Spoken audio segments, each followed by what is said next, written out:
Bonsoir à tous, bonsoir à tous. Alors on n'a plus besoin de présenter Baruch Hashem. On a la chance encore une fois d'avoir le Rav Kemoun avec nous. Juste pour vous dire qu'on est très très très heureux de vous recevoir encore une fois, Bémet. Et profitez. Birshut Harav, Birshut Hanassi, Birshutchem. Permettez-moi tout d'abord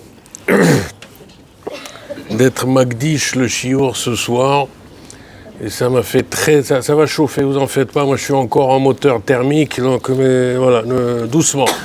Ça prend quelques secondes, mais ça va chauffer. Oh. Et ce soir, hier soir, donc aujourd'hui, c'était la Iloula de papa. Zichrono Livracha, ceux qui l'ont connu en Martinique, en Guadeloupe, n'est-ce pas?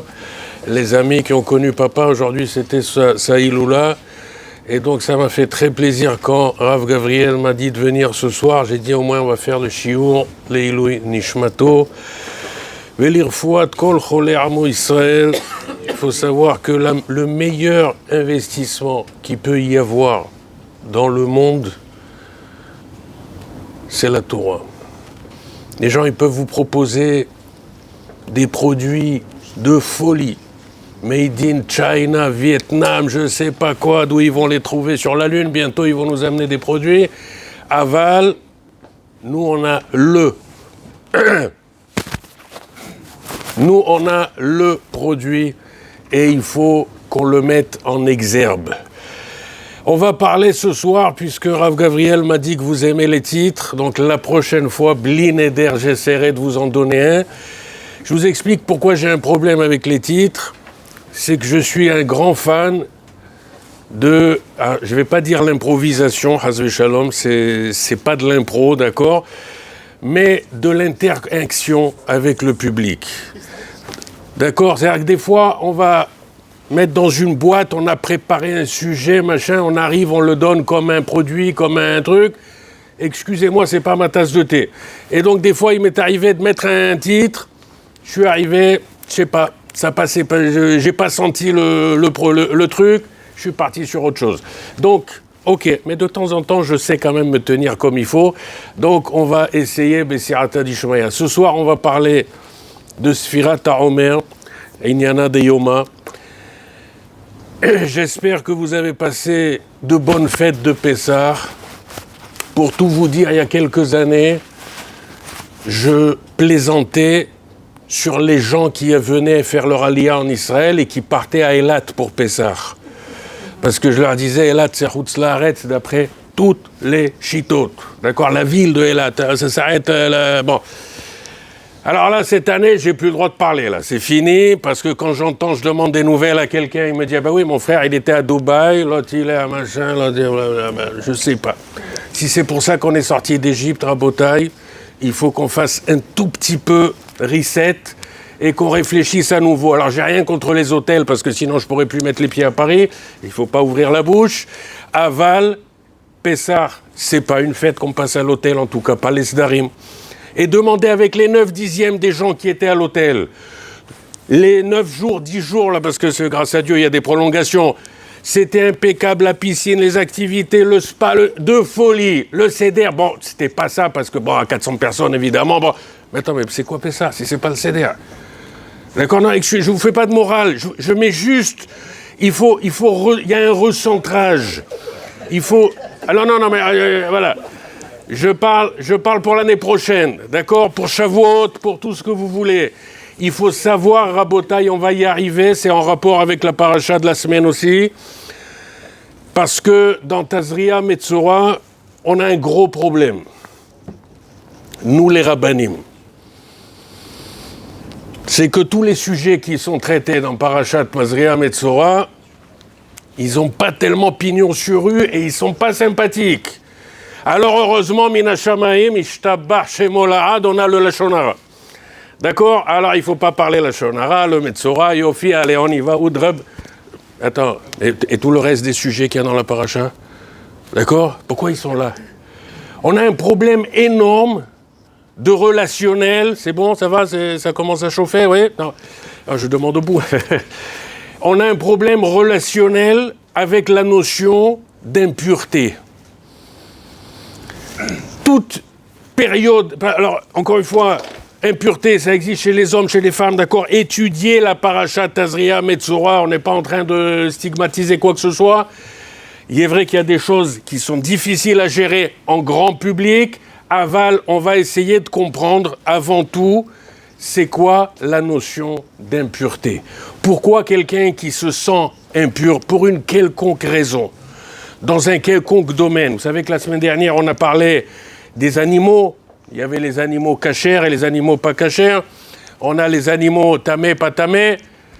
On a maintenant cette semaine les notions de pureté et d'impureté qui sortent de l'homme lui-même. Et on va aller plus loin que ça. La semaine dernière, on a parlé des choses qu'on ingurgite, qu'on fait rentrer. Tazria, Metzora, on parle de ce qui sort. Et 9 fois sur 10, dans une machine, dans un ordinateur ou dans n'importe quoi, s'il sort quelque chose, c'est qu'apparemment on l'a fait rentrer quelque part une fois.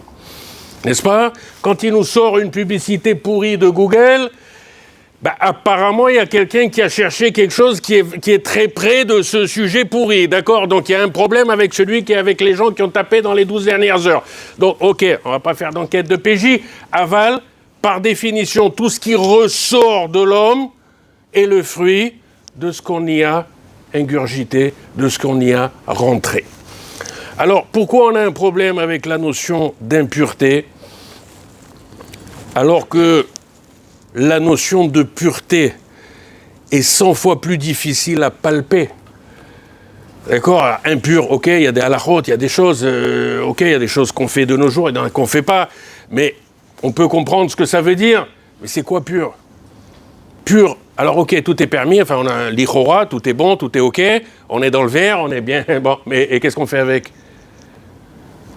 Donc, si on comprend qu'à chaque fois et dans tout domaine où on arrive à un taux ou une situation en tout cas d'impureté, et je répète que ce soit homme ou femme, si on se capte sur la notion d'impureté et sur le sentiment qu'en fait on n'aurait pas dû être là et que ça aurait été tellement mieux si on avait été d'accord, verrouler, donc on attend que ça passe, on fait ce qu'il faut, d'accord, et puis on continue.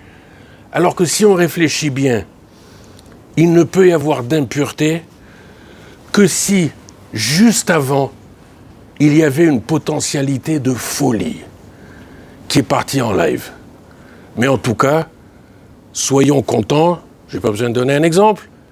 Je pense que c'est clair. Tout le monde est marié, d'accord? Il n'y a pas d'enfant. Il n'y a pas de... Non, mais je veux dire, il faut... Voilà. Il faut...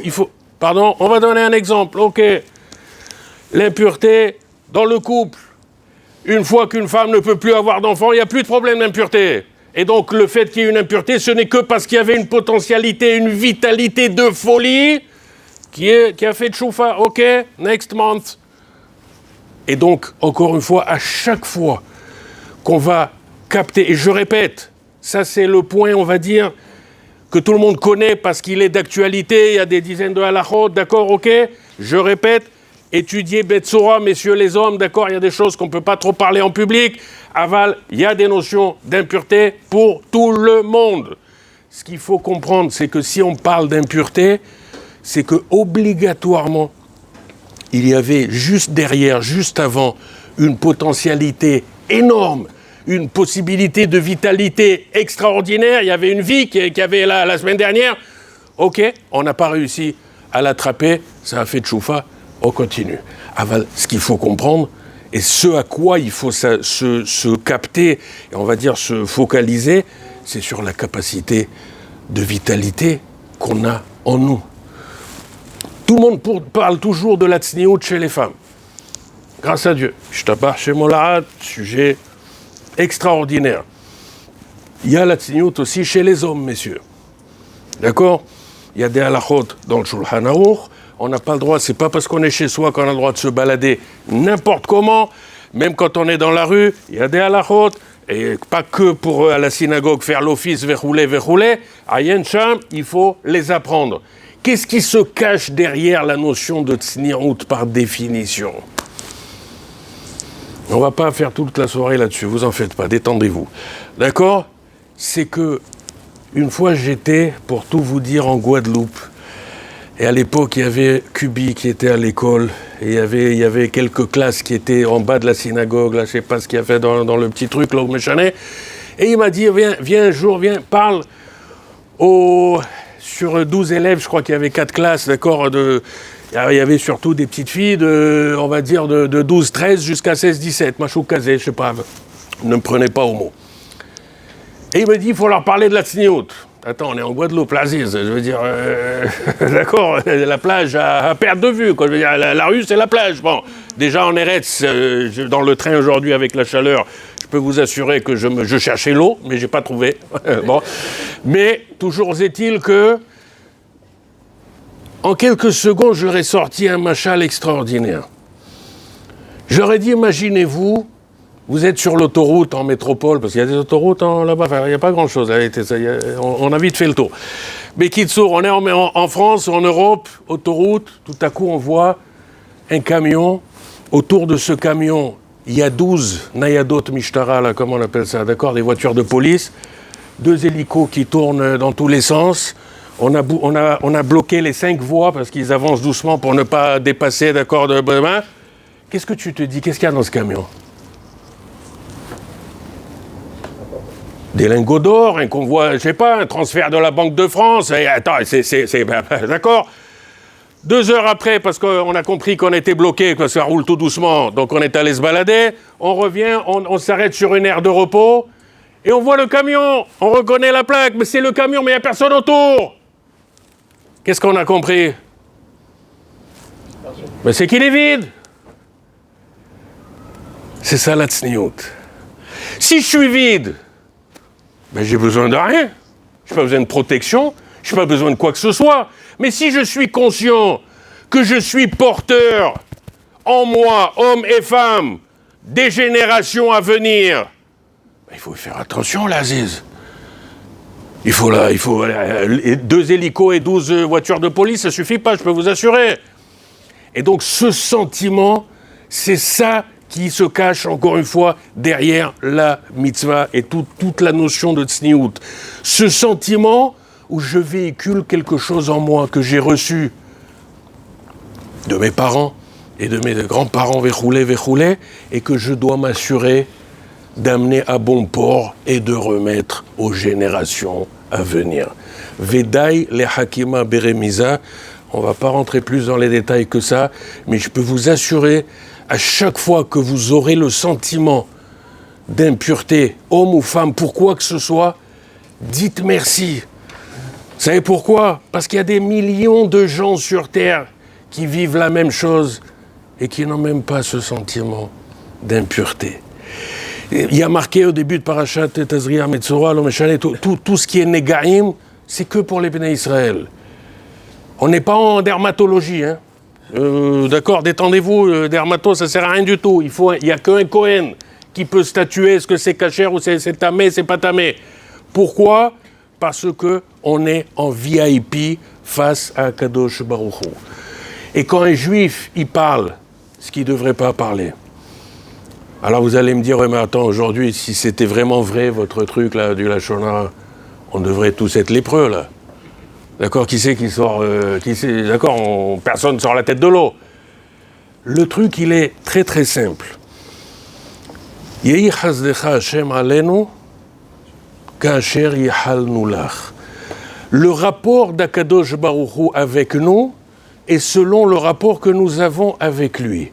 Celui qui ouvre la bouche comme un moulin à vent, et qui parle n'importe quoi, et qui s'imagine que comme son métier c'est d'être journaliste, donc lui il a le droit de faire du Lachon Hara, il a le droit de liquider les gens. Alors aujourd'hui il n'y a plus besoin de Kalachnikov pour tuer quelqu'un, un petit tweet, 3 messages bien ciblés, vous avez descendu en flamme quelqu'un. D'accord? Et donc, si tu t'imagines que tu peux dire n'importe quoi, ok, Akadosh Baruch Hu, il te dit vas-y, laisse tomber, parle, je m'en fous de toi. Vous connaissez tous l'histoire du Nahash. Quelle malédiction il a pris le Nahash? qu'il a à manger partout. Il va à l'école, il n'a pas besoin de prendre le sakit ochel, d'accord? Baruch Hashem, là où il est, il a de quoi manger. Ben, c'est pas une clala, ça, c'est extraordinaire. Mais quelle est la réponse? C'est que Kadosh Baruch Hu, il lui a dit, tu sais quoi? Je veux plus te voir. Prends ton argent, prends ton manger, je veux plus que tu aies besoin de m'appeler. À chaque fois, encore une fois, qu'on a un sentiment d'impureté, on a un sentiment d'éloignement d'Akadosh Baruch Hu, c'est la preuve qu'on était proche de lui. Parce que si on était loin, on n'aurait même pas ce sentiment. Et donc il faut, encore une fois, Rabotaï, s'habituer pour commencer à digérer et à comprendre et à appréhender ce que ça veut dire la pureté. Il faut d'abord capter les zones d'impureté et comprendre la valeur énorme qu'ils ont dans notre vécu de tous les jours. Alors il y a une grande question que tous les Rishonim posent sur Sfirat HaOmer. C'est que si je viens construire une armoire, qu'elle soit Ikea ou pas, je sais pas, je connais pas, c'est pas grave. Si vous voulez mettre une étagère et que l'étagère est plus courte que l'espace qu'il y a entre les deux, alors c'est bien parce qu'elle peut rentrer, d'accord, mais elle va pas tenir. Comment on va faire tenir une étagère? On va mettre des petits trucs, là, comment on appelle ça, sur les pitons, là, au niton, je sais pas comment, d'accord? Et donc ça veut dire quoi? C'est-à-dire qu'en fait, on va accrocher l'étagère au panneau, d'accord? Il y a plusieurs technologies, c'est pas grave, on n'est pas en train de monter une armoire. Le problème qu'on a avec Sfirat HaOmer, c'est qu'on sait tous que Sfirat HaOmer, on est censé sortir d'Égypte pour Matan Torah. Le problème, c'est que la Sfirat HaOmer ne commence pas le premier jour de Yetziat Mitzrayim et ne finit pas à Matan Torah puisqu'elle s'arrête juste avant. Et donc on a une échelle qui est dans l'air. D'accord? Elle a attrapé à rien. Alors comment on peut gravir? Comment on peut... C'est pas stable. Je veux dire, c'est quoi ce truc-là? Qu'est-ce que Kadosh Baruch Hu nous demande? Qu'est-ce qu'il y a derrière cette notion de Sfirat HaOmer? Alors les Rishonim en parlent plus dans Parashat Emor, qu'on lira bientôt. Mais encore une fois, c'est d'actualité pendant tout Sfirat HaOmer. Et il faut comprendre, encore une fois, qu'est-ce qui se passe en Sfirat HaOmer, qu'est-ce que c'est. Alors bon, ok, nous on a au Beth Knesset, on lit après Maariv, enfin bon, comme chalet, on compte le Homer. Mais bon, c'est quoi? Qu'est-ce qu'on fait? On avance vers où? On vient d'où? L'Ichora, nous on aurait compris que Sfirat HaOmer au moins commence le soir du Seder. Voilà, on est sorti. Ou alors qu'elle arrive jusqu'à Matan Torah, c'est-à-dire qu'on soit accroché à un des deux pôles, alors P-O-L-E, alors qu'ici on a l'impression qu'on est dans l'air, dans le vide. Alors le Roi Haïm HaKadosh, a une explication extraordinaire dans Parashat Emor, et pour expliquer ça, il revient à notre sujet du départ. Il dit qu'en fait, les Béné Israël, il fallait qu'ils soient purifiés exactement comme Taharat Hanida. Or, toute personne qui sait comprend qu'il faut 7 jours clean. Et on ne peut pas commencer de compter le premier jour tant qu'il y a un souci dans une quelconque partie de la journée, ni inversement, on ne peut pas aller au mikvé avant la fin du 7e jour. Et donc, on est exactement dans le même ta'alir, où en fait, comme les Béné Israël doivent se purifier, quand on sort d'Égypte, on est au ras des pâquerettes, si ce n'est pas peut-être même minus 49 d'après certaines explications, et donc il faut qu'on arrive, qu'on monte pour être apte à recevoir la Torah, et donc il faut qu'on soit purifié. Alors pour une personne perso, c'est 7 jours, pour un peuple, Bechlalout, et vu le niveau d'impureté auquel ils étaient, c'était 49, 7 x 7, donc 7 semaines.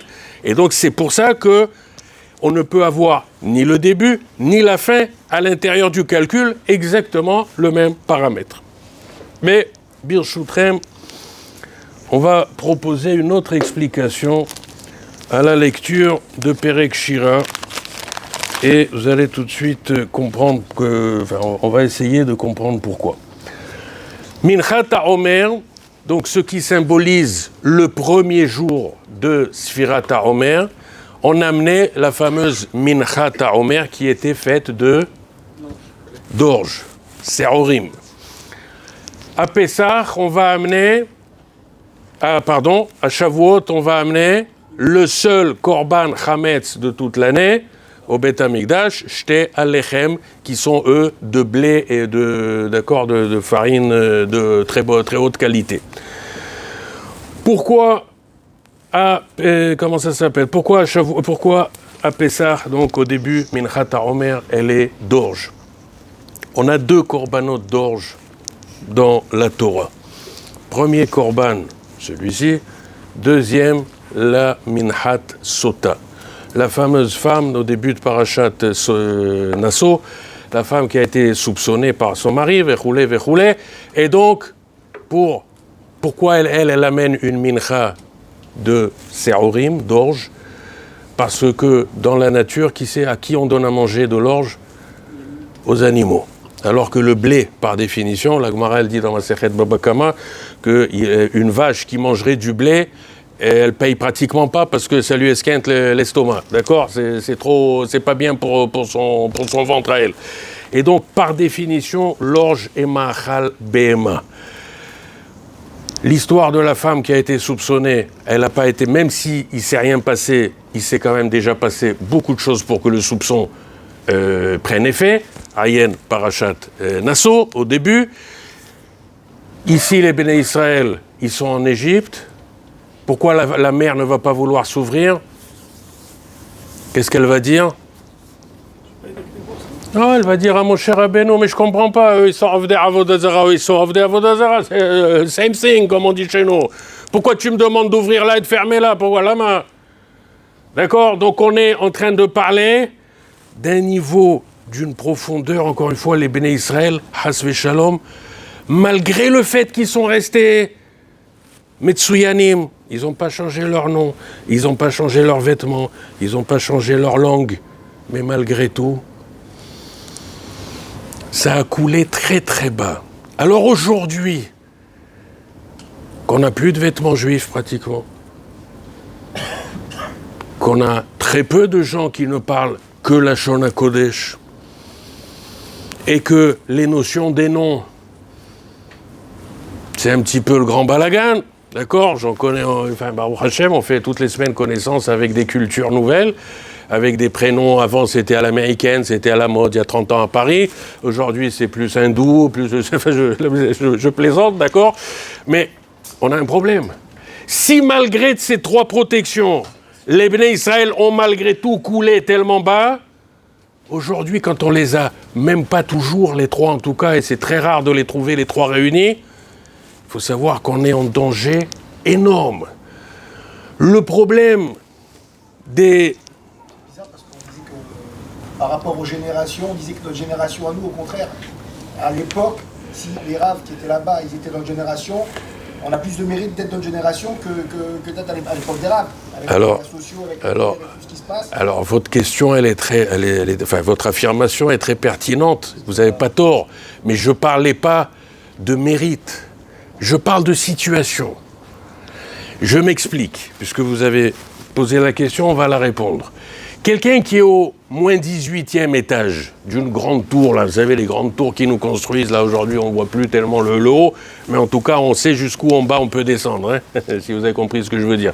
Bekitsour, celui qui est au moins 18, si vous envisagez mérite, parce que normalement, il aurait dû être au moins 25, mais il est au moins 18. Vous avez compris la différence? Avant, sans regarder le côté mérite, évidemment, aujourd'hui, la génération des enfants qui naissent aujourd'hui, s'ils restent normaux dans 20 ans, il faudra dire merci, c'est Matnat Shamaïm, les parents, ils ont gagné au loto. Parce que les pubs, aujourd'hui, elles sont pourries. D'accord, partout, excusez-moi, j'étais en France avant Pessah, il y a des gens qui m'ont montré des trucs. Je te dis, mince, mais un peu de normalité, il reste quelque part. Et malheureusement, c'est la même chose ici, hein, mais enfin bon, voilà, on me l'a montré là-bas, c'est tout. Et donc, ça, je suis d'accord avec vous au niveau mérite. Le problème, c'est que le niveau de façon objective, chute. Et ça, c'est un problème. Pourquoi aujourd'hui, on n'a pas les mêmes chouchim, les mêmes sentiments pour la Kedusha? Pourquoi vous voyez des fois des enfants qui ont très bien grandi, les parents, l'Ichora, ils ont essayé de faire tout ce qu'ils pouvaient, et tout à coup, tu parles au mur. D'accord, le gosse, il a 18, 20 ans, 22 ans, Hashem Rahem, c'est fini, ça n'intéresse plus. Il n'a plus envie de venir avec papa à la choule, il est plus, il est d'accord. Et on en voit de toutes les couleurs et partout. Pourquoi vous croyez? Parce que c'est exactement ce dont on est en train de parler. Quand la Touma, elle rentre, et qu'elle investit les systèmes de la personne, ben les sentiments, les chouchim, les capteurs sensoriels, ils sont plus branchés sur le même microprocesseur qu'avant. Avant, on était branché sur la Kedusha, et ben aujourd'hui, il est connecté à d'autres notions. Mais il a les mêmes capteurs sensoriels qu'il avait avant. Et donc, il faut être conscient de cette chose-là. Moi, je ne suis pas en train de parler du mérite. Il faut comprendre que c'est vrai que quelqu'un qui vit à Tel Aviv, un type qui a 25, ou un homme ou une femme qui vit à 25 ans, 28 ans à Tel Aviv, tout seul, machin bidule, et qui reste normal, d'accord, plus ou moins, c'est un miracle, il a un mérite extraordinaire. Le problème, c'est qui t'a permis de prendre la décision d'aller dans un endroit pareil. D'accord? Encore une fois, je ne parle pas de l'endroit, il ne change pas grand-chose. Mais vous avez compris ce que je veux dire, d'accord? C'est-à-dire qu'il y a des situations où on est plus en danger que dans d'autres. De la même façon que quelqu'un, s'il a de l'argent, il va essayer de le placer dans un endroit le plus sûr. Et des fois, nos enfants, on s'occupe pas toujours... Enfin, on prend des risques énormes. Qui c'est qui t'a permis de prendre ces risques? D'accord? Donc il faut réfléchir. C'est vrai que nous, on devra donner des comptes. Et des fois, il faut savoir que si les enfants ils sortent normaux, c'est peut-être pas à cause de nous. Excusez-moi du terme. C'est Srotavot. D'accord? Mais d'un autre côté, on a grillé un chargeur de Srotavot. Ça veut dire que demain, on aura peut-être besoin d'un autre Srotavot.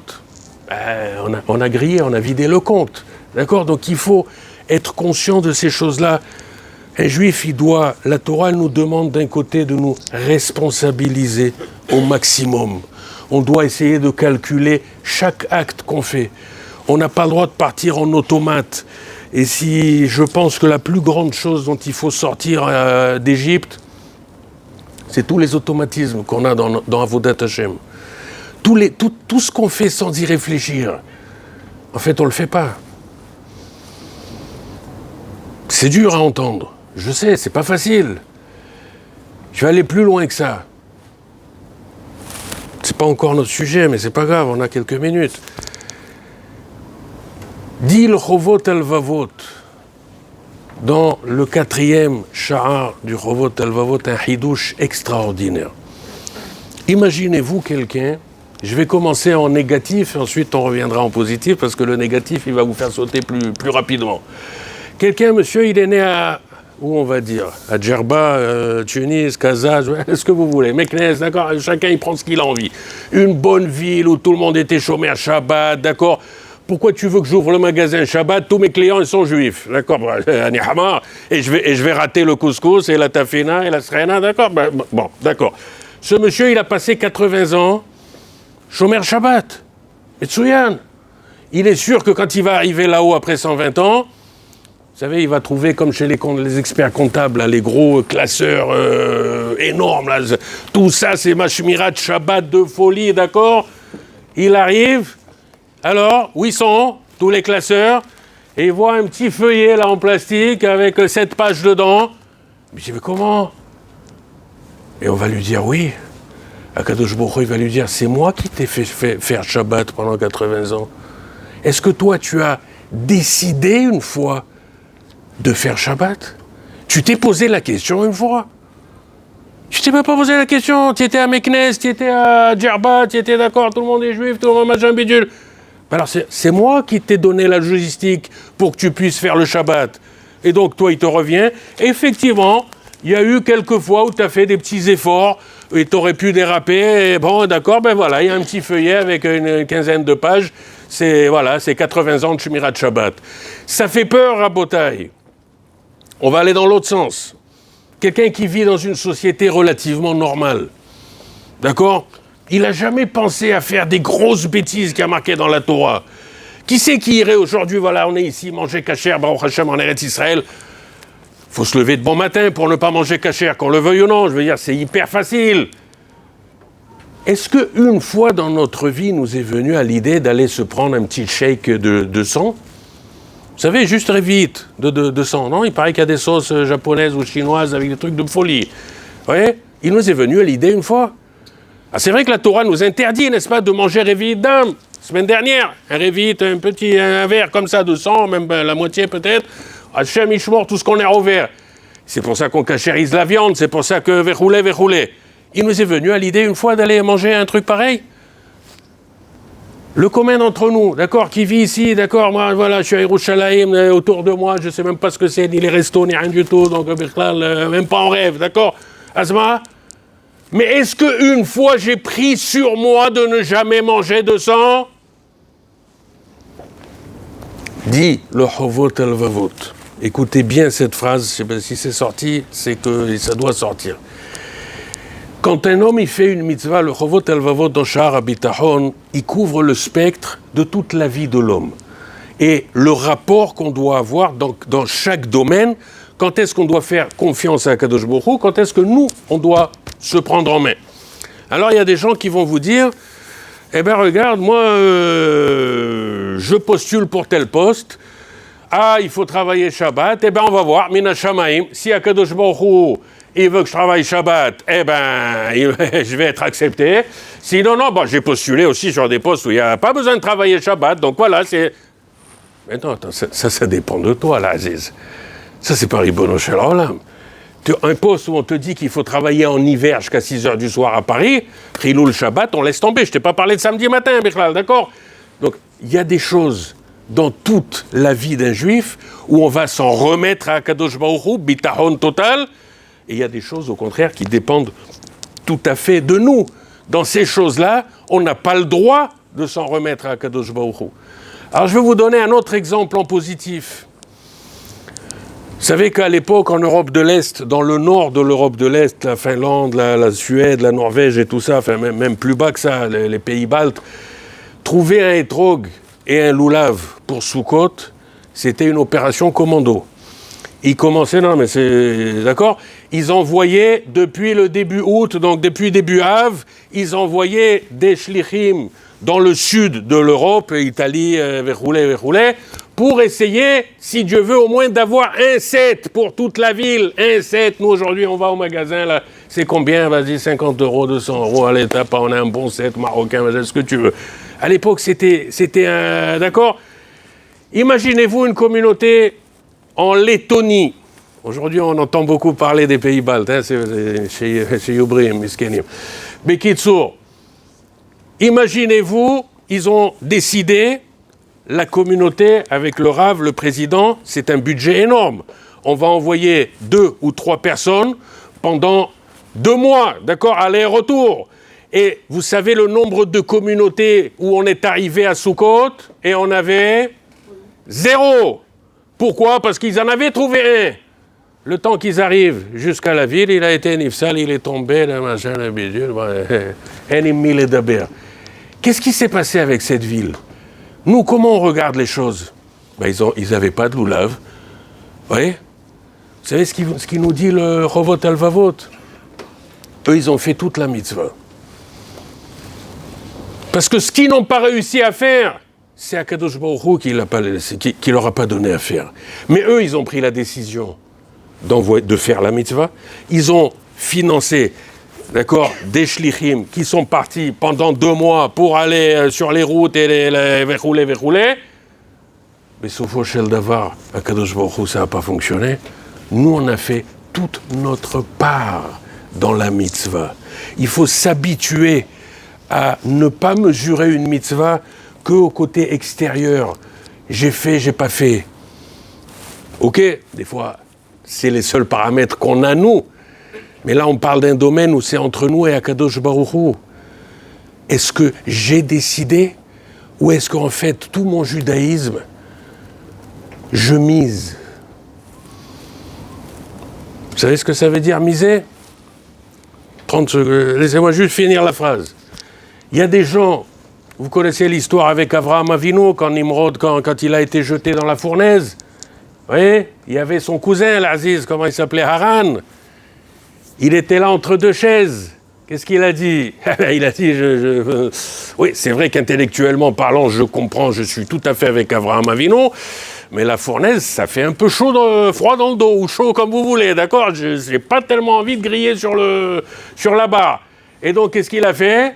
Il a dit, on attend, wait and see, si Avraham Avinu, il sort comme il faut. Bon, ben moi, je suis avec Avraham, évidemment, bien sûr. Sinon, silence radio. Avraham Avinu, évidemment, il sort de la fournaise, Ishtabah Shemolad. L'autre, il dit, oui, moi, je suis avec Avraham, c'est bon. Et on l'a rentré. Et il n'est pas ressorti. Pourquoi? Parce qu'il n'est rentré que... Lui, il n'avait pas décidé de quel camp il était. Vous vous baladez dans la rue, il y a une baston entre deux personnes. Ça arrive des fois, hein, je michement. Bon. Il y a des mots qui partent très fort dans tous les sens. Il y a des gens qui se mettent autour. Et vous avez tout de suite des gens... qui sont avec celui-là ou avec celui-là. Pourquoi? Je n'en sais rien. Sa tête, elle me plaît, c'est un type bien, l'autre, c'est un voyou, d'accord?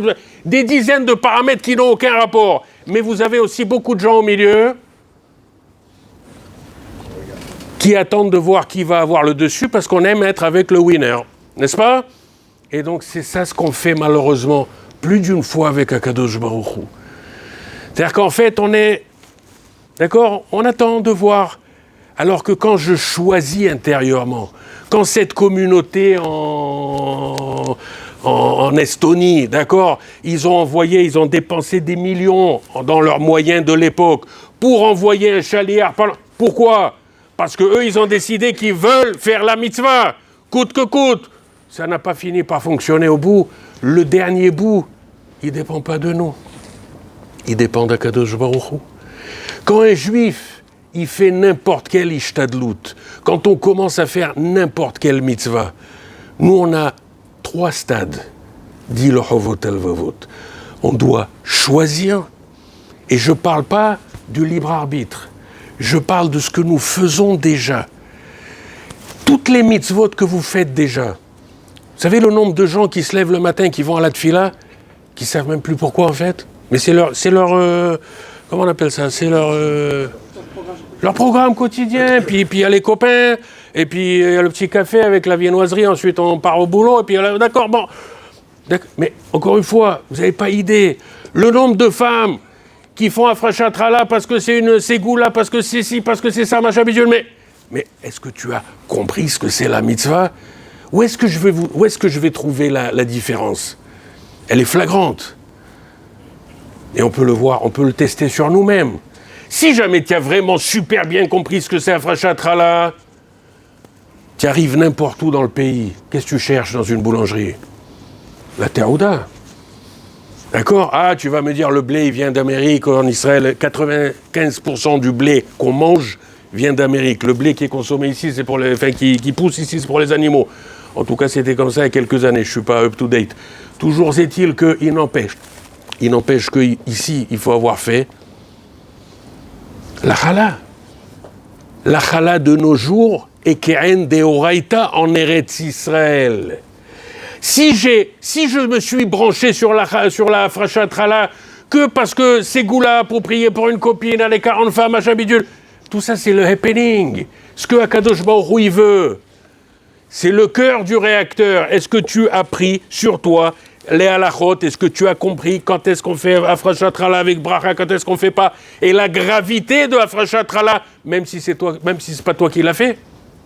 Mais quand tu vas acheter une baguette à la boulangerie, il faut s'assurer qu'il y ait une bonne terouda. Est-ce qu'on a été mafrish la hala ou pas? D'accord? Sinon, je vous répète, c'est comme on n'a pas le Beth Amikdash, ça s'appelle des Rabbanan, mais d'après le Rambam, c'est ce qui s'appelle Ke'en Deoraita. Et donc, Sfeko Assour, comme un Safek Deoraita. Si on a un doute, on n'a pas le droit de consommer. Et donc, on continue. Quelqu'un qui va à la tfila tous les matins parce qu'il a choisi, il est en vacances. Ok, il n'y a pas de minyan 40 km à la ronde. Ok, mais à 7h du matin, 8h, enfin, d'accord, à une heure normale, Zman Kriyat Shema, Zman Tfila, il se lève, fait cette fila. Alors qu'il y a des gens, Toute l'année, ils sont à la tefila, parce que c'est le timing, c'est l'office. On est en vacances, on est dans un coin perdu, machin. Bon, ben à midi, je sais pas quoi, il va mettre ses tefilines, machin. Mais je comprends pas. Pourquoi tu fais ta tefila tous les jours? Donc on a tous des dizaines et des dizaines de tests. Et encore une fois, Rabotai, ce dont le Chovot Halvavot parle, il parle pas de ce qu'on fait pas. Il parle que tout ce que nous faisons déjà, si on apprend à le choisir, et que c'est le fruit d'un choix considéré et qu'on veut faire notre choix, nos mitzvot, elles vont avoir un impact sur nous XN. Aucun rapport avec une mitzvah qu'on laisse, en fait, à l'accidentel, qu'on laisse. Si tout se passe bien, ok, on le fera. Si tout se passe pas bien, je sais pas, on verra, d'accord, si tout se passe pas comme on veut. Il faut savoir qu'on doit à tout prix avoir des pôles, des POLE, encore une fois, des piliers dans notre Avodat Hashem qui doivent pas pouvoir bouger. Et ça, pour ça, il faut choisir. Il faut s'identifier avec ce que nous faisons déjà. Je ne parle pas de ce qu'on ne fait pas. Ce qu'on fait déjà aujourd'hui, toutes les mitzvot qu'on connaît et qu'on fait, on va les approfondir et on va les choisir. Imaginez-vous quelqu'un qui va monter après 120 ans, il a jamais été ouvert sur une avéra gravissime qui a marqué dans la Torah. Parce qu'il n'a jamais eu l'occasion. Qui c'est qui ne lui a pas donné l'occasion de faire cette avéra? C'est Akadosh Baruch Hu, parce que comme on l'a dit tout à l'heure, prendre le loulav, le logistique, le dernier de facto, il ne dépend pas de nous, il dépend d'Akadosh Baruch Hu. Seulement toi, tu avais décidé.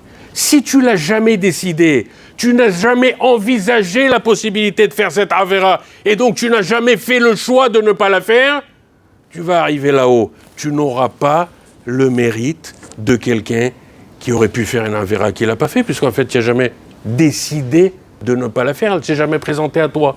Donc qui c'est qui t'a protégé? C'est Akadosh Baruch Hu qui t'a protégé. Toi, tu n'as pas de mérite.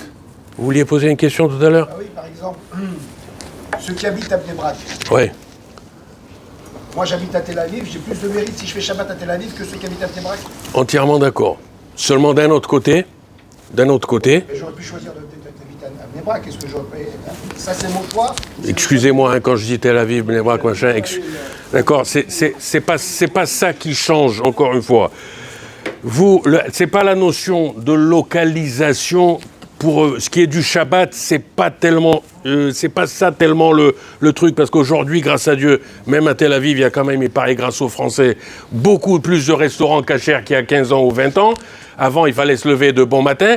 Mais encore une fois, la notion de mérite qui s'appelle les Fum Tsahara Agra, une Mishnah dans Pirkei Avot qu'on va étudier très bientôt, je ne vous ai pas oublié, j'ai vu.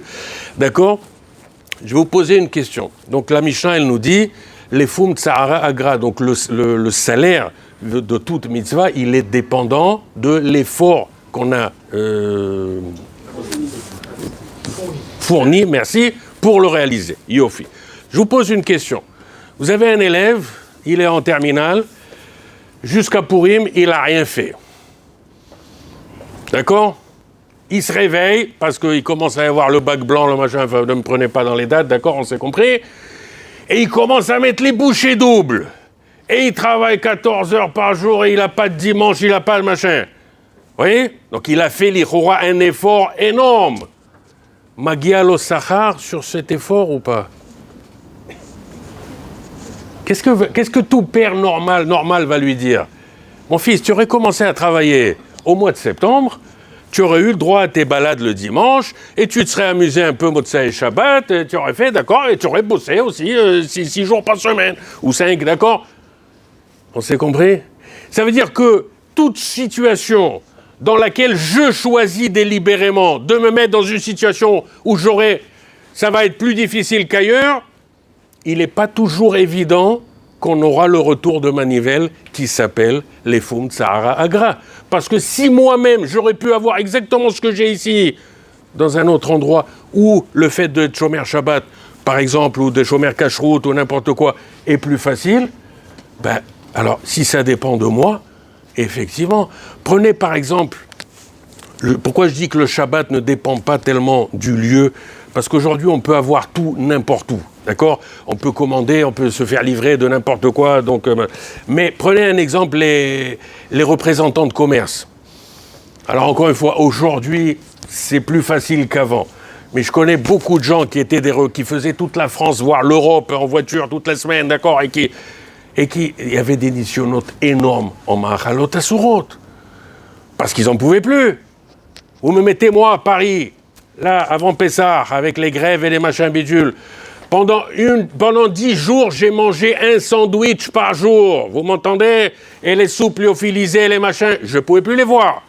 D'accord? Je me mets à la place de quelqu'un qui n'a pas une Hirat Shamaïm en béton armé et qui va commencer, oui, alors on peut quand même prendre un poisson et on va aller voir l'huile, on va aller voir si c'est pas d'accord, et on est parti dans le décor. Mais, ok, le truc, il est le suivant. Si tu as le choix entre avoir un boulot à côté de chez toi ou être représentant de commerce et devoir te balader dans toute la France toutes les semaines, ne prends pas le risque. Et là, tu auras bingo sur ton choix. Pas sur ton risque, pas sur ton effort. Alors que si tu te mets face à un danger où tu sais que tu es faiblard, parce que effectivement, quand on mange pas chaud et un repas normal et tout, au bout d'un moment, même les neurones, ils fonctionnent pas tout à fait normalement. Ok, mais si tu avais le choix de ne pas rentrer dans cette situation et que tu t'y es rentré parce que tu as misé, tu as pris le risque. Quelqu'un qui prend... On vient, on vous tape à la porte, on vous propose, il ne faut pas que je donne trop d'exemples, d'accord? Un investissement en or, d'accord? 18% par mois, un truc de folie. Ouais, c'est trop beau pour y croire. Ouais, non, mais il faut faire attention, c'est trop beau. Il y en a beaucoup qui les proposent. Le problème, c'est que c'est 18% sur zéro. Mais Kitsour, combien vous êtes prêts à miser sur un truc pareil? On va essayer 100 euros, on va essayer 200 euros, d'accord? Si on a 500 euros en trop, on se dit, allez, on va essayer, le mec, il a l'air sympa, il a l'air... pourquoi pas? Mais tu ne mets pas tout l'argent que tu as pour le mariage de tes enfants, tu ne le mets pas là-dedans. Sinon, ça s'appelle miser, ça s'appelle jouer au casino. Et donc, il ne faut pas que notre avodat Hashem Rabotai, il faut enlever cette notion de miser. Et il faut savoir que chaque décision et chaque choix que je prends en interne, et ces choix, je les prends alors qu'il ne se passe rien dehors. Et c'est sur des mitzvot que je fais déjà. Non seulement ces choses-là, elles vont s'enraciner en moi, elles vont devenir indétachables, d'accord, on est one, on est une chose. Et deuxièmement, quand j'aurai l'occasion de faire ces mitzvot ou de ne pas faire ces averot, j'aurai un sachar décuplé. Pourquoi? Parce que je n'ai pas misé. Je me suis positionné avant que le Nisayon arrive, avant que l'épreuve n'arrive. On s'est compris? Allez-y, c'est bon, on continue. Pessah, l'orge. C'est un peu réducteur pour l'éducation. C'est-à-dire? Je veux dire une chose comme ça. Parce que concrètement, nous, le but, c'est d'éduquer nos enfants. On voit le risque qu'il y a dehors. Ça veut dire que tu vas éduquer tes enfants.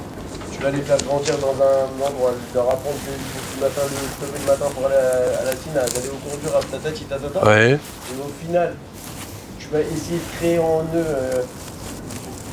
une petite étincelle pour leur dire attention, tout ce qui t'a appris papa pendant des années, ne fais pas ça mécaniquement, mais... Ouais, mais c'est très dur. Alors, je vous explique. C'est très dur. Vous êtes... Le fait quand même... Évidemment que c'est très dur, mais si la vie d'un juif était simple, on ne serait pas là. Mais je vais répondre à votre question. La plus belle chose qu'il faut apprendre à nos enfants, c'est à choisir. D'accord? Mais on va voir, vous allez voir. Je peux vous donner des dizaines d'exemples. Je peux vous donner des dizaines d'exemples de parents qui, par surprotection, le premier choix que les enfants ils ont fait, c'était sur une bêtise.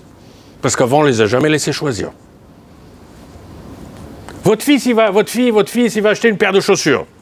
D'accord? Il y a deux possibilités. Maman, papa, on va avec lui, d'accord? On lui dit, voilà, ça c'est bien, ça c'est pas cher, ça te va, c'est bien, c'est bon, allez, on y va, tac, tac.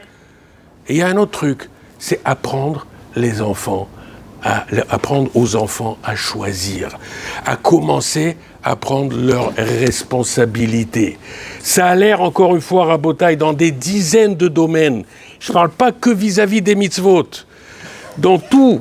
Pourquoi on aime ceci ou on aime cela? Aujourd'hui, on est dans une société où, Baruch Hashem, il y a un shefa extraordinaire. Il faut dire merci. Nos parents, nos grands-parents, ils n'ont pas vécu dans un shefa pareil. Même ceux qui avaient de l'argent, il n'y avait pas grand-chose à faire avec. D'accord, il y avait pas, la vie, elle était dure. La vie journalière. Je ne sais pas si remonter un petit peu en arrière quand il n'y avait pas le frigidaire. Vous imaginez un peu la vie d'une mère de famille sans frigidaire, sans congélateur. Aujourd'hui, c'est du rêve, d'accord? Mais avant, c'était le journalier. Et donc, c'était dur. Il fallait acheter, il fallait faire tout de suite, il fallait ci, il fallait... Bon. Si on comprend que si on prend ce shefa extraordinaire, cette abondance qu'il y a, et qu'on prêche, on faute par surprotection de nos enfants, on ne leur apprend pas la véritable vie. Pardon? S'ils se trompent, s'ils prennent un chemin qui n'est pas le... On ne s'est jamais trompé, non? Non, mais ça va avoir des conséquences importantes. Je suis entièrement d'accord avec vous. Alors là où il faut jouer sur les domaines, selon les âges dans lesquels on va leur apprendre à choisir. Mais on va commencer dans des domaines où il n'y a pas mort d'homme, d'accord? Alors la paire de chaussures, elle est rose. Bon, elle me plaît pas, c'est pas ma tasse de thé. Mais au moins, mon fils, il l'a choisi. Ou ma fille, j'espère. Ouais, enfin, on sait, aujourd'hui, on ne sait plus, d'accord?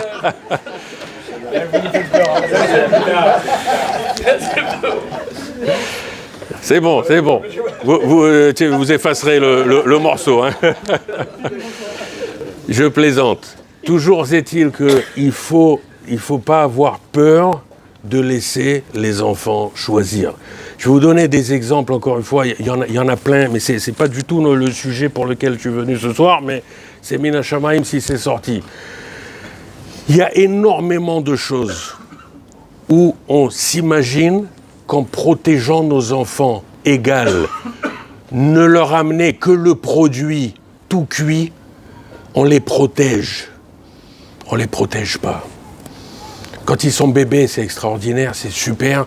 Et c'est comme ça que vous allez voir des enfants qui grandissent jusqu'à 12, 14, 15, superbes.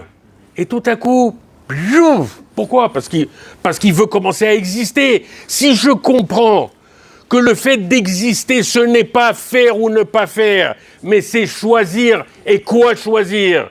On comprend qu'effectivement, le jour où il peut commencer à faire ce qu'il veut, parce qu'il a commencé, il a gagné de l'argent, il a 500 € dans la poche, il a travaillé, d'accord, et là, c'est moi qui vais décider ce que je fais avec, évidemment, là, on va commencer avec des problèmes. Si on lui avait appris à gérer de l'argent bien avant, je vais vous donner un autre exemple.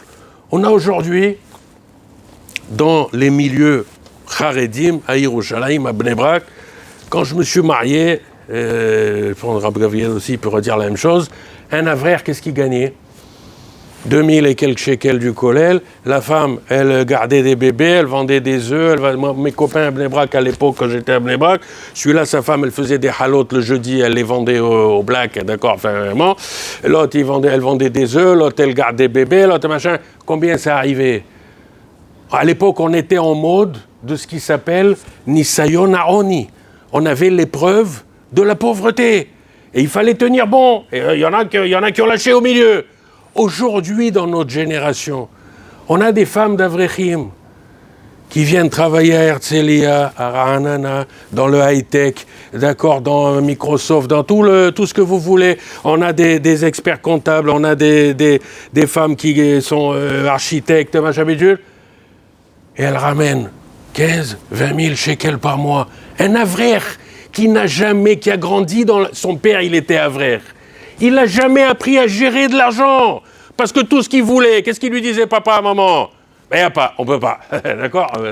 Donc il n'y a plus de choix, il n'y a plus de discussion. De toute façon, le compte, il est vide. Le 15 du mois, on a déjà fini, on est déjà en minus sur le mois prochain. Donc, bon.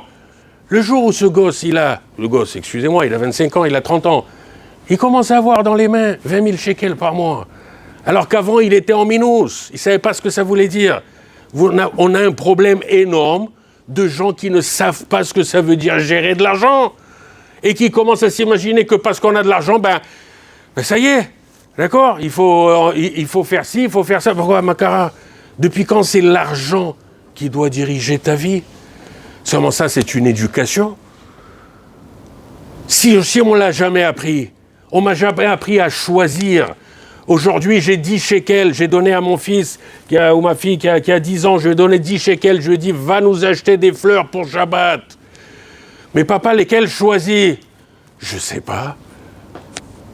Tu prends 20 shekels au cas où il n'y ait pas de bouquet de 10 shekels, d'accord? Et tu choisis les fleurs qui te plaisent. Elle va ramener un bouquet, Leicester, la moitié fanée, d'accord? Elle ne s'est pas rendue compte, le marchand, il l'a arnaqué. Qu'est-ce que je vais lui dire? Mais quelle fleur extraordinaire, l'Ichvot Shabbat, elle nous a ramené. Et je vais lui apprendre à choisir, parce que si je l'encourage, la prochaine fois, elle le choisira encore mieux, parce qu'elle n'est pas bête, elle a vu que l'arrière, elles étaient fanées. Vechen alze aderer. Vous n'avez pas idée à quel point par souci de protection, des fois, on ne laisse rien à nos enfants choisir. Si un enfant il veut faire Shabbat, qu'est-ce qu'on fait? Un adulte. Non, un enfant 14-15 ans. C'est un adulte. Dans la Torah, c'est un adulte. Après la bar mitzvah. Oui. Ben, il faudra se poser des questions. Pourquoi on en est arrivé là? Mais vous avez une pensée de pouvoir le forcer à faire Shabbat. Essayez. Combien de Shabbatot ça va durer? D'accord? Et donc on est bien arrivé à la même conclusion. Que plutôt, encore une fois, il ne faut pas avoir peur, il faut savoir qu'Akadosh Baruch Hu, il a fait l'homme droit.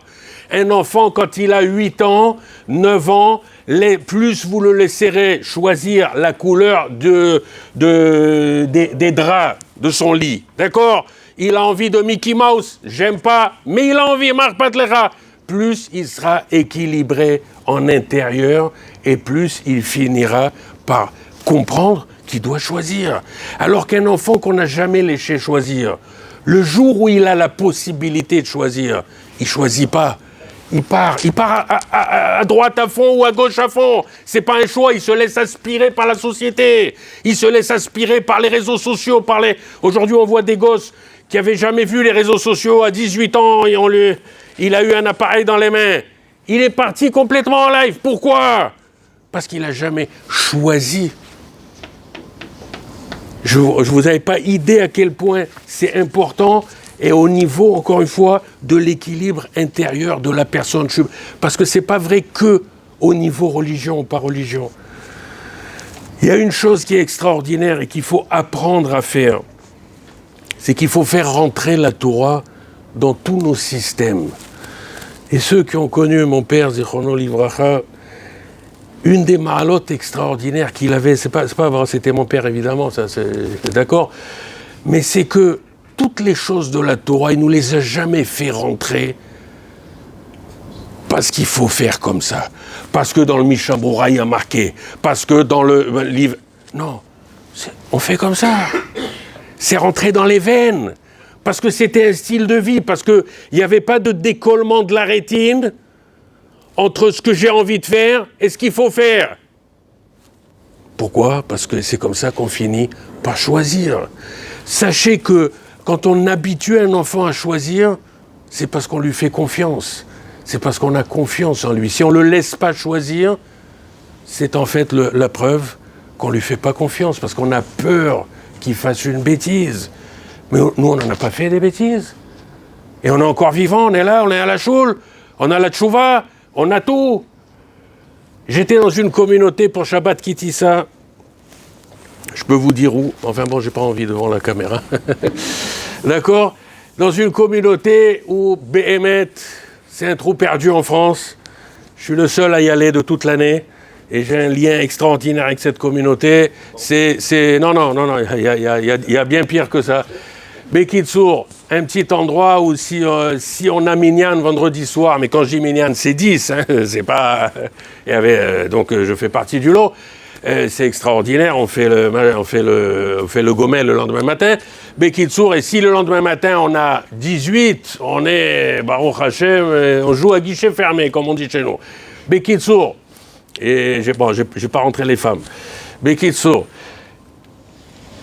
qu'est-ce que je vais leur dire dans une communauté pareille? De vous à moi, la moitié, je ne sais pas comment ils sont venus à la synagogue. Et je préfère ne pas le savoir, c'est pas mon problème. D'accord? L'autre moitié, bon, ok? Maintenant, ces gens-là, s'ils viennent à la synagogue, c'est parce qu'ils ont un besoin de se connecter à l'oxygène Shabbat matin. Le fait de voir le Sefer Torah, ça les fait vivre, d'accord? Verrouler. Ok. Maintenant, je vais leur parler de quoi Shabbat Kitissa, du Chet HaEgel. Chlet, je vais leur couper les jambes. Ils n'ont pas besoin de venir la semaine prochaine à la Joule. D'accord? Alors, je me casse la tête depuis vendredi après-midi. Qu'est-ce que je vais leur dire demain matin?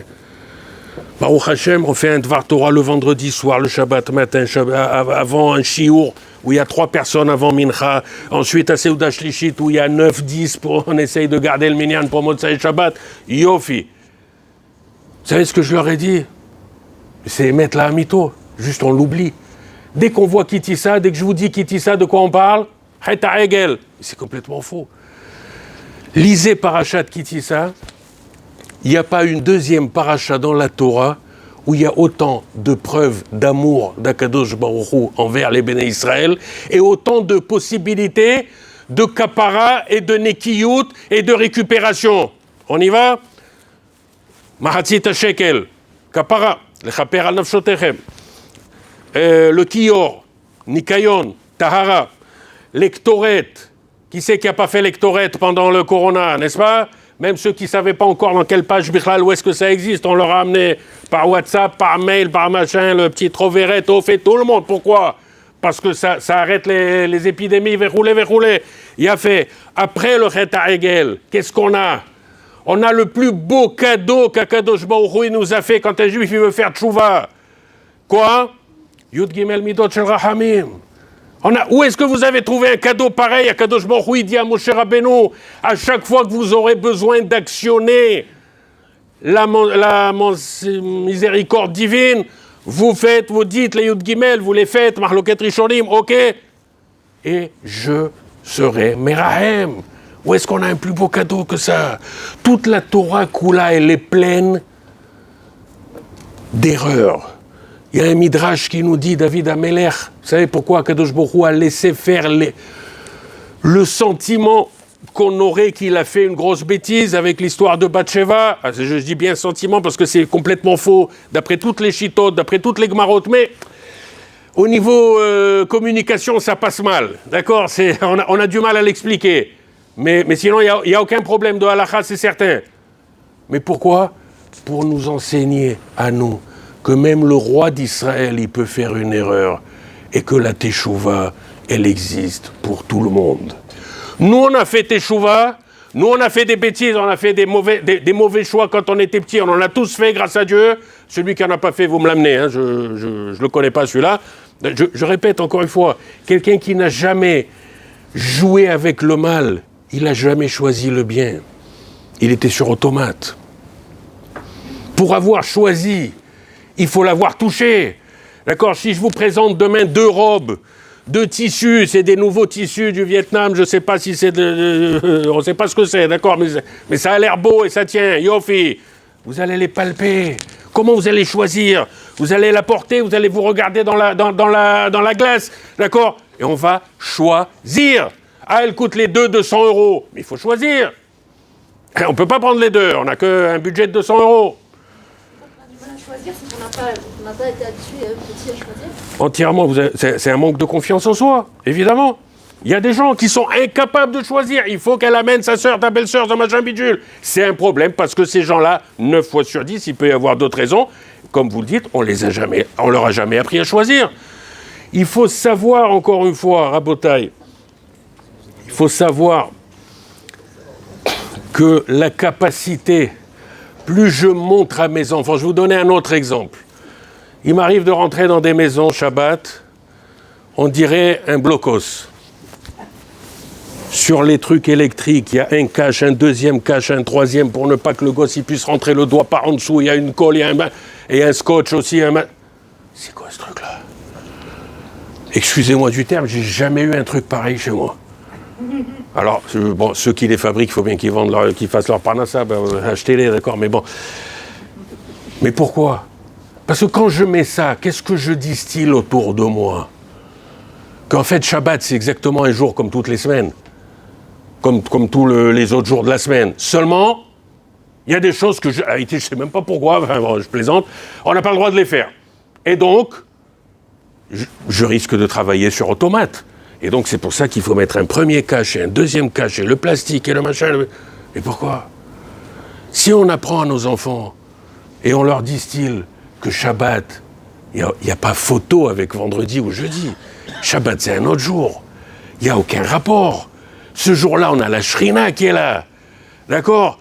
À partir de ce moment-là, il va allumer une fois, et il va éteindre une deuxième fois. Mais il va finir par apprendre qu'on ne touche pas. Et donc je vais le responsabiliser.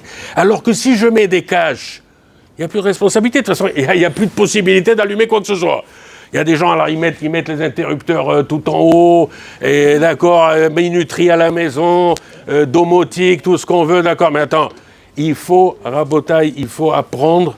C'est pas parce qu'un gosse, imaginez-vous, à Paris, il est allé, il a ramené quelque chose qui n'est pas cachère du supermarché. Et il a déjà commencé à le grignoter, parce que c'était beau et ça ressemblait vraiment aux produits cachers. Si on lui fait une shkima, comment on va dire ça en français? Je sais pas. D'accord, un scandale, merci. D'accord? Ok, qu'est-ce qu'on a fait? On l'a culpabilisé. Vous voyez? Quelqu'un qui se sent coupable, il n'attend qu'une seule chose. C'est que ce sentiment de culpabilité passe. Je vais être méchant. Mais c'est Esav qui dit « Bientôt mon père il va mourir, j'aurai plus de problèmes et je pourrai tuer mon frère. » C'est ce qui s'appelle attendre que le sentiment de culpabilité passe. On va aller plus loin que ça.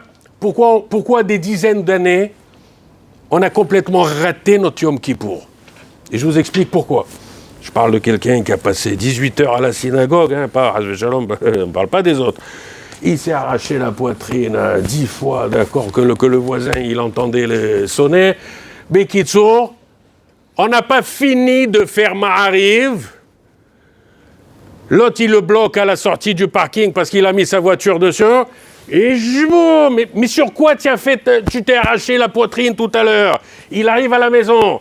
Sa femme, elle lui a fait le café, mais il n'est pas tout à fait d'accord au dosage de lait, de machin, de bidule qu'il a l'habitude. Et à lâche. Vous savez pourquoi? Parce qu'on vit tout Yom Kippour en sentiment de culpabilité. Or, il faut savoir, Moraï Verabotaï, que vidouille, c'est pas culpabilité. C'est prise de responsabilité. Vous savez qui c'est qui a distillé dans le monde la culpabilité? Nos arrière-petits-cousins de Rome. Parce que le curé, grâce à ça, grâce à leur confession, à leur truc, à leur tsraloued, c'est grâce à ça qu'ils gèrent les foules. Parce qu'ils savent tous les mots MAUX, ils savent tout ce qui se passe dans les maisons, et on culpabilise quelqu'un. On va aller plus loin que ça. Demain, vous avez attrapé un employé à vous, la main dans le sac. D'accord? Il devait... erreur professionnelle grave. Votre femme de ménage, la main dans le sac, et là-bas, c'est pas une somme extraordinaire, mais faute grave, d'accord? Quelque chose qu'on n'attendait pas d'elle. Je connais quelqu'un qui faisait travailler un juif à Yerushalayim dans une pizzeria. Donc il avait un copain qui faisait travailler pour l'aider un petit peu 2 ou 3 heures par jour. Le copain plus âgé que le patron de la pizzeria, d'accord? Et un jour, effectivement, il galérait gros, l'employé. Vous savez combien il a pris dans la caisse? 100 shekels. Et vraiment, il voulait les rendre. Et Wamskin, ce jour-là, le patron, il est venu, il a sorti, c'est lui qui a fait le tiroir caisse. Il a dit, il manque 100 shekels, là, oui, ils sont partis.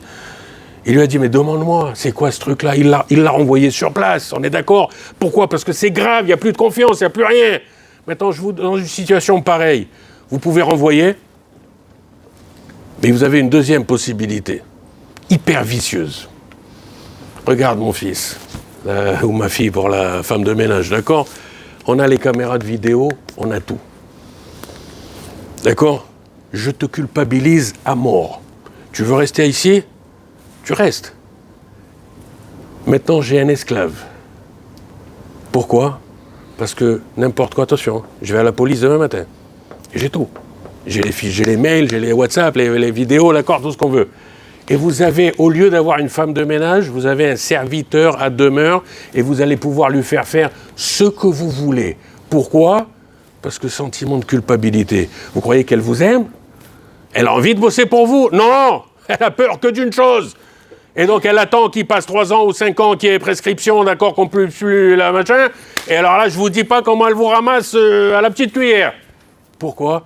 Donc à chaque fois qu'on croit avoir ce qu'on appelle en hébreu sheket ta'asiyati, d'accord? Comment on va appeler ça en bon français? Silence industriel. Oui, non, mais silence radio total, d'accord? Et je veux voir qu'une tête et Baruch Hashem, ça fonctionne. Mais si c'est parce qu'on a un professeur dans une classe, c'est le balagan total. Qu'est-ce qu'il va faire? Et qu'est-ce qu'il peut faire tout à fait? Il peut culpabiliser la classe. Comment? Toute l'école, elle aura le tioul de fin d'année, mais vous l'aurez pas si vous continuez comme ça. Ça va faire un petit effet à court terme, mais ça tient sur rien du tout. Dès qu'il y aura eu le tioul shnati, d'accord? On n'a plus rien à faire du prof.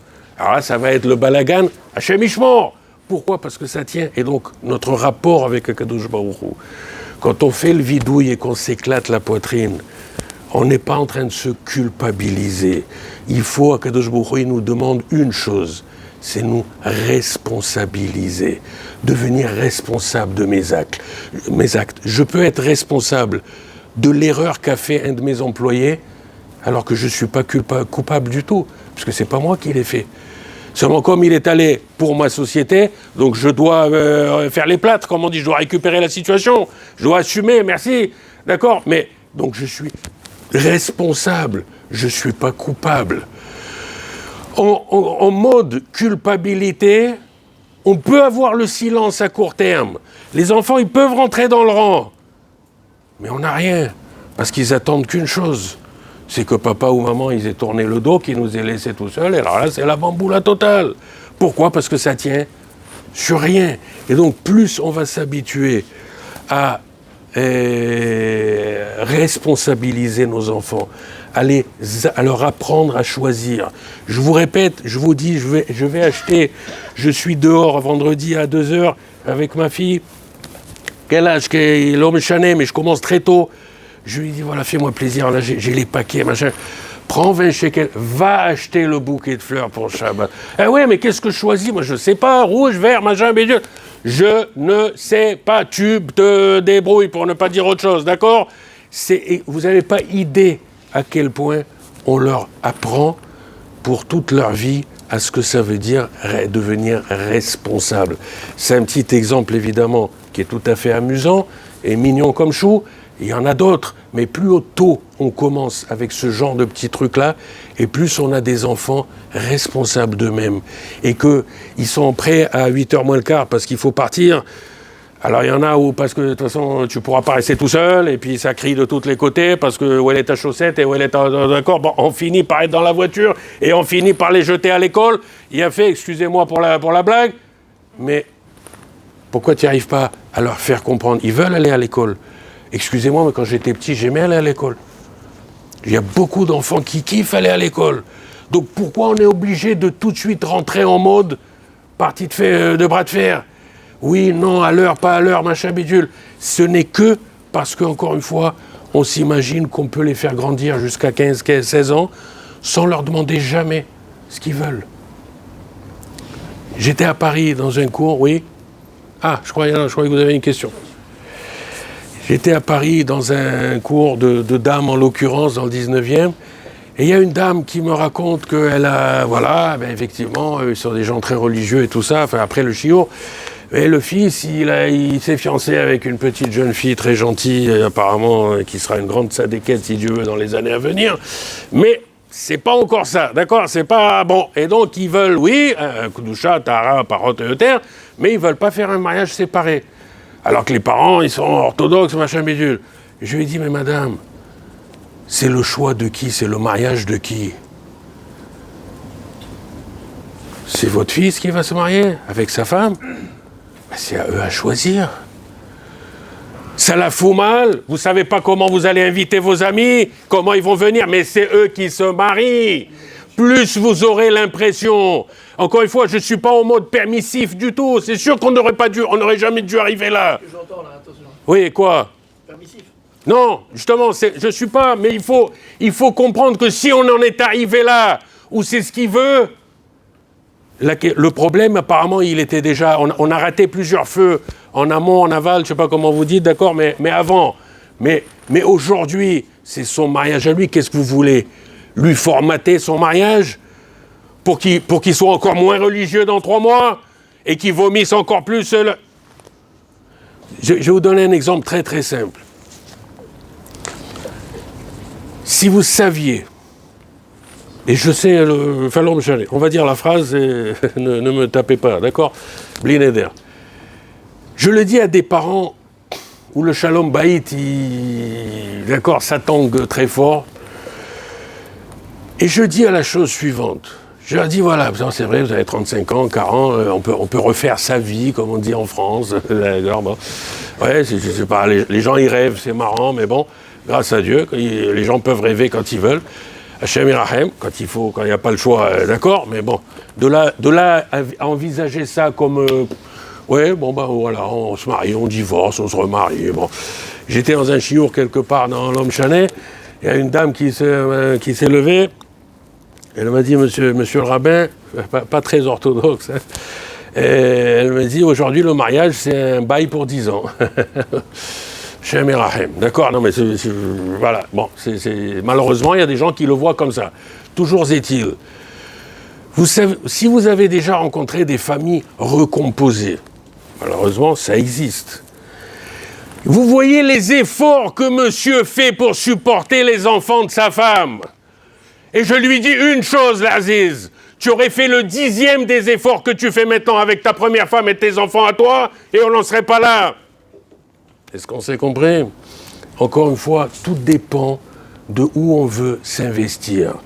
Quand on a envie, le Yetzer Hara, il nous fait rêver qu'aujourd'hui, tout ne va pas comme je veux. Donc, on envoie tout balader et on refait, et ensuite, tu te ramasses les casseroles les unes après les autres. Et je vois des maris... Oui, le mec, il n'en peut plus des enfants de sa femme, et l'autre, machin. Bon, il est gentil, il est poli, d'accord, il les supporte, mais quand vous l'attrapez dans un moment de... Et donc, il faut comprendre ces choses-là. Il faut apprendre à s'investir dans les choses au bon moment. Aujourd'hui, tout le monde vit en mode rattrapage. On peut faire tchouva de tout. L'Ichora, c'est ce que j'appelle en mode rattrapage. Seulement, quand j'étais petit... Une fois, mon papa, Zichrono Livracha al-Chaya Olam Haba, il devait changer de voiture et on lui a proposé une très belle CX à l'époque, hein, je vous parle de ça il y a 45 ans ou plus que ça, et d'occasion, d'accord, mais beau modèle, ouais. Et donc je monte avec papa, on va faire le tour, là, vous savez, on prend la voiture pour essayer, voilà. Ok, l'Ichora, c'est super, c'est bon, elle monte bien, elle descend, la Citroën, elle se folie. Et mon père, il dit au vendeur, il dit, bon, regardez, moi, dans la rue, là, j'ai mon mécano. Moi, je n'achète pas une voiture sans passer chez lui. On arrive chez le mécano, il me dit, papa, vous la mettez sur le pont. Il appuie, elle monte, il regarde en bas, il vient dire à papa, il dit, vous touchez pas à cette voiture. Tout le châssis est ressoudé. Elle a dû passer un accident, Leicester. Ah, mais c'est super bien ressoudé! Apprenez quand on apprend à faire nos choix, on fait les choses directement, comme il faut. C'est vrai qu'on a la possibilité de faire tchouva, mais quand je vois des gens me dire, c'est pas grave, il vit avec une Goya, mais pas grave, il peut faire tchouva, il peut la convertir. Ce sera du recoller. Le châssis, il est parti, d'accord, on va faire des soudures, on va cachériser des situations. Mais tu sais que c'est taref. C'est incachérisable, ces trucs-là. Et ça nous coûte un prix de folie. Donc il faut apprendre à choisir les vraies choses. Alors, vous allez m'excuser pour le blé et l'orge, mais on n'aura plus le temps. Je vais vous faire participer d'autres choses. Vous vous souvenez que la dernière fois, on a parlé de la Kriyat Torah de Mincha de Yom Kippour. Bon, ça fait 2 mois déjà, Baruch Hashem. Moi, je n'ai pas oublié, c'est le principal. Toujours est-il que, qu'est-ce qu'on lit dans la Haftara, que tout le monde connaît grâce à Dieu? La superbe histoire avec Yona. Et il y a une question extraordinaire qu'on avait déjà envisagée il y a beaucoup d'années en Guadeloupe ou en Martinique, mais ça nous fait tous du bien. Moi-même, ça me fait du bien de le redire à chaque fois. Pourquoi Akadosh Baruch Hu, il va faire un miracle? Il veut sauver et il veut ramener Yona Manu Militari sur la côte. Je vous fais déjà, moi tout seul, une petite liste au moins de 10 miracles qu'Akadosh Baruch Hu il aurait pu faire, plutôt que d'amener un poisson énorme et de le faire un miracle dans miracle, et une femelle et un mâle et un machin, un bidule, d'accord, tout ce que le... Un oiseau, un superbe gros oiseau, il vient, il le prend, il le ramène. Une vague de tsunami, un coup de vent, un coup de... D'accord? Pourquoi Akadosh Baruch Hu, dans tout miracle qu'il fait, tout est justifié. Dans tout miracle, dans ce même miracle, il y a 3 couches de miracle, tout a une raison. C'est pas, allez, on y va, on met en mode miracle, et puis tout passe. Non. Akadosh Baruch Hu ne fait pas un Shinui Ma'aseh Bereshit, il ne change pas l'ordre de la création, si ce n'est que c'est justifié, qu'il y a un besoin. Alors pourquoi Akadosh Baruch Hu, il a choisi de le mettre dans une baleine? Il y a marqué dans le Midrash qu'au début, il l'a mis dans un mâle. Monsieur Yona, il s'est installé, il a trouvé un petit sapin apparemment dans le ventre, dans l'entraille du mâle. Il s'est installé tranquille, il a commencé à se reposer, il devait y avoir des fenêtres, je ne sais pas, ça avait l'air sympa. Akadosh Baruch Hu, il a dit, Aziz, je t'ai fait un miracle pour ça, pour que tu dormes, pour que tu te... D'accord? Il a demandé au mâle de le cracher dans la bouche d'une femelle. Et comment on appelle ça, la baleine, c'est un mammifère, donc elle porte ses bébés comme tous les mammifères. Et donc là, ça commence à pétarder les coups de pouce et les coups de queue et de machin de bidule. Il cherche son portable, Ribbono Shel Olam, sors-moi de ici, j'en peux plus. Oh, Ribbono Shel Olam, il dit, ah ben voilà, c'est ça que j'attendais. Merci, Boker Tov. Ok, le poisson, il le crache sur la plage, on continue. Mais pourquoi un poisson? Pourquoi faire tout ça? La baleine, dans Perek Shira, elle dit quelque chose, et c'est pas pour rien si on fait cette haftara à Mincha Yom Kippour. On est tous comme des anges à Mincha Yom Kippour. Mais quand je vous dis des anges, je vous amène un steak saignant, là, comme vous le kiffez, vous n'avez même pas envie d'y toucher, d'accord? Dégage-moi ça d'ici, c'est rien, Berklal. Vous avez pas, on a déconnecté. Ah, Neila, on est parti sur le nuage, dans le cloud. Bekitsour. C'est quoi le vécu d'une baleine? Il m'est arrivé de devoir l'expliquer à des Israéliens. C'est très problématique sans stigmatiser. Mais des fois, les Israéliens, la science naturelle, c'est pas toujours leur tasse de thé. Parce que, bon, en kesef la rasot misé, d'accord? Et donc, bon, excusez-moi, c'était pour la blague. Mais nous, Baruch Hashem, ça va. En France, on a des connaissances universelles, on connaît beaucoup de choses. Le vécu d'une baleine rabotaille, c'est la contradiction permanente.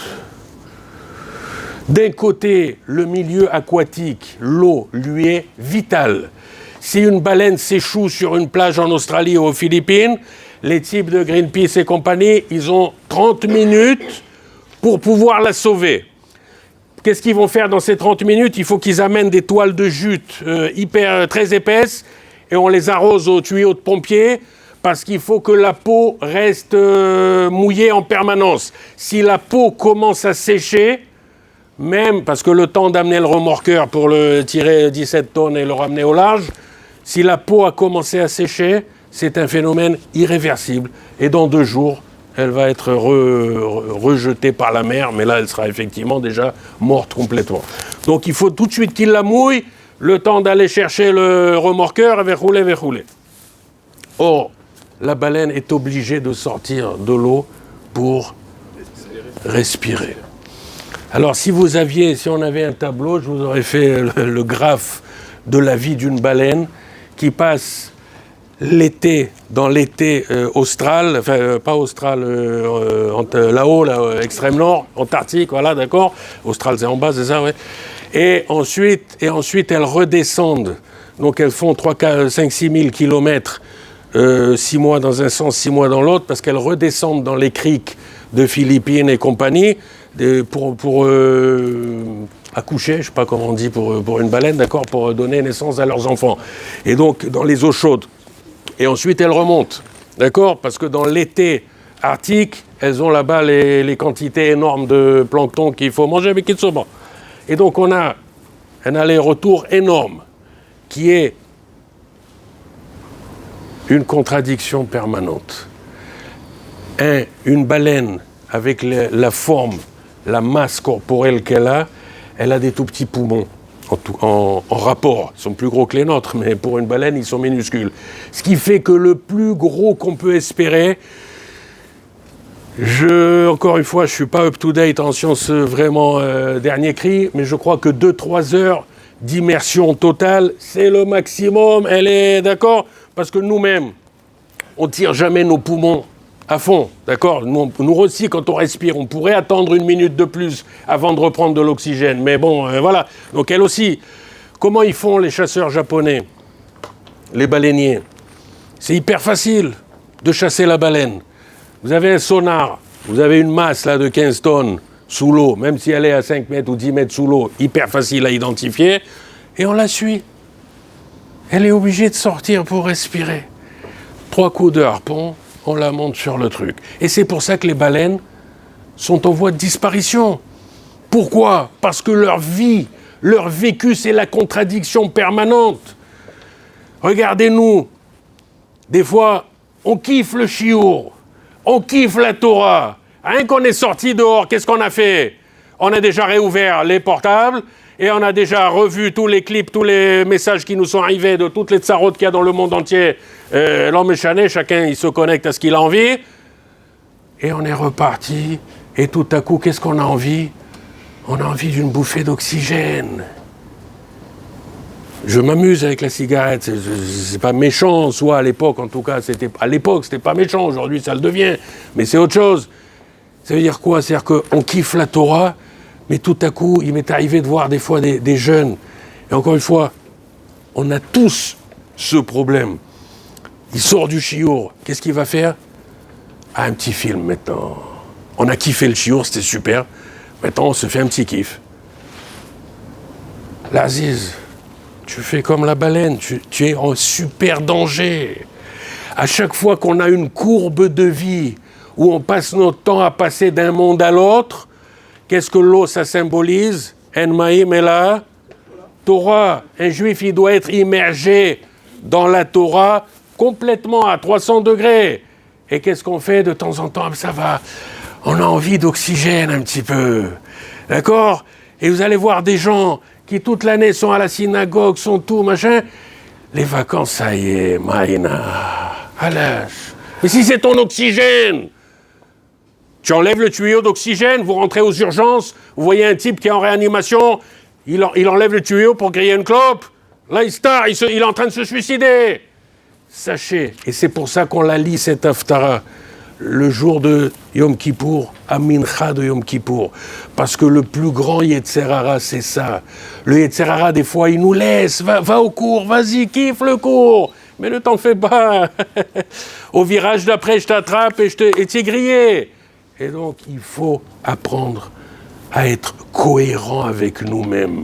Quand on va arriver après 120 ans là-haut, Akadosh Baruch Hu, il ne va pas nous demander est-ce qu'on a mis les tefilines de Rabbeinu Tam. J'ai rien contre les tefilines de Rabbeinu Tam, celui qui a envie de les mettre, qu'il les mette, d'accord? Mais il y a un ordre dans Avodat Hashem. Toujours est-il qu'il va nous demander une chose, qui était cohérent avec toi-même.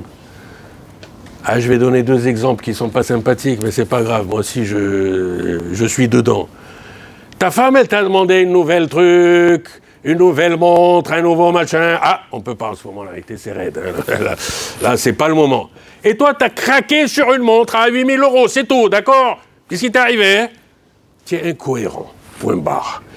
Si tu refuses à ta femme, tu refuses à toi aussi, ok.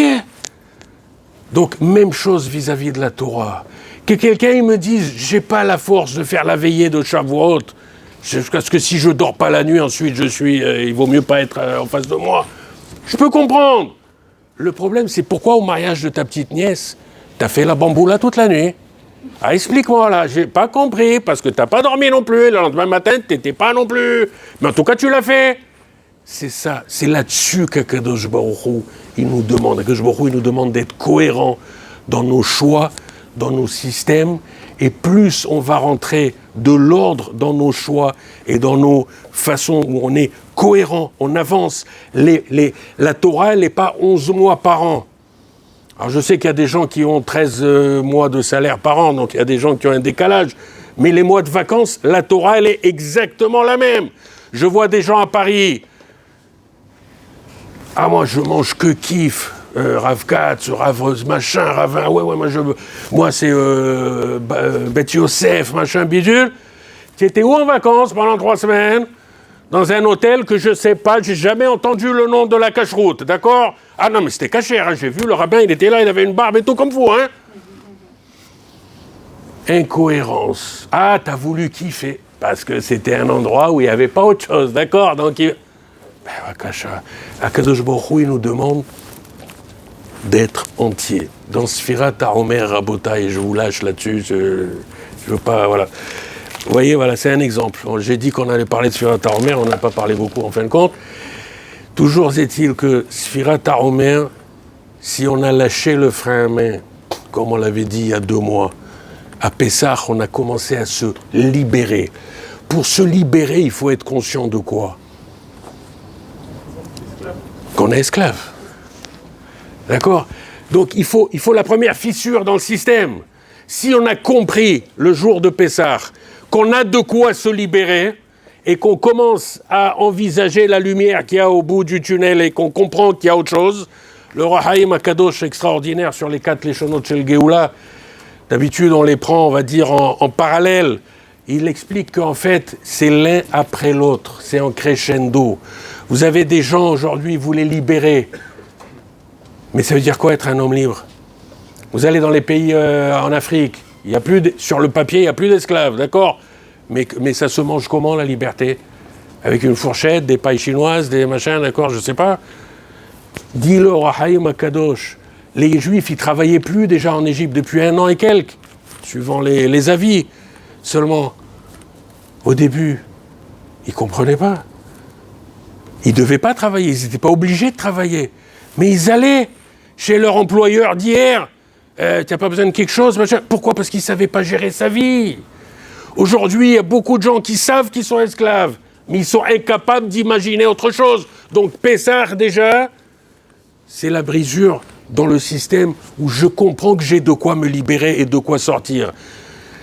Sfirat HaOmer, il faut se laisser porter. Parce que la Torah, elle nous a déjà dit, quand Caïn a tué son frère Hevel, il y a une phrase extraordinaire de la Torah. Caïn, il a honte de lui, il sent qu'il a fait une bêtise énorme. Et Akadosh Baruch Hu, qu'est-ce qu'il lui dit? Il lui dit, Haloim tetiv, se'et, ve'im lo tetiv, la peta hatat rovetz. Traduction littérale, que, d'après l'explication de Rashi. Si tu fais le bien, tu auras le bien. Si tu fais le mal, tu auras le mal. Ça veut dire, tu n'es pas sur automate. C'est pas parce que tu as fait une bêtise que tu es obligé de la refaire. Vient le Rahaim Akadosh, une explication extraordinaire. Et puis j'espère qu'une fois on aura l'occasion d'en reparler. Il dit, si tu t'identifies avec le bien que tu as en toi, encore une fois, choix. Toute personne, on a tous un équilibre différent au départ dans le cornet surprise entre le bien et le mal qu'on a en nous. Mais on a tous un peu de bien et un peu de mal, d'accord? Ensuite, l'aiguille, elle peut bouger énormément. Dis le Rahaim Akadosh, dans ta guerre contre le Yetzer Hara, Si tu t'identifies avec le bien qu'il y a en toi, tu t'élèves. Aloim tetiv se'et, tu t'élèves tout seul.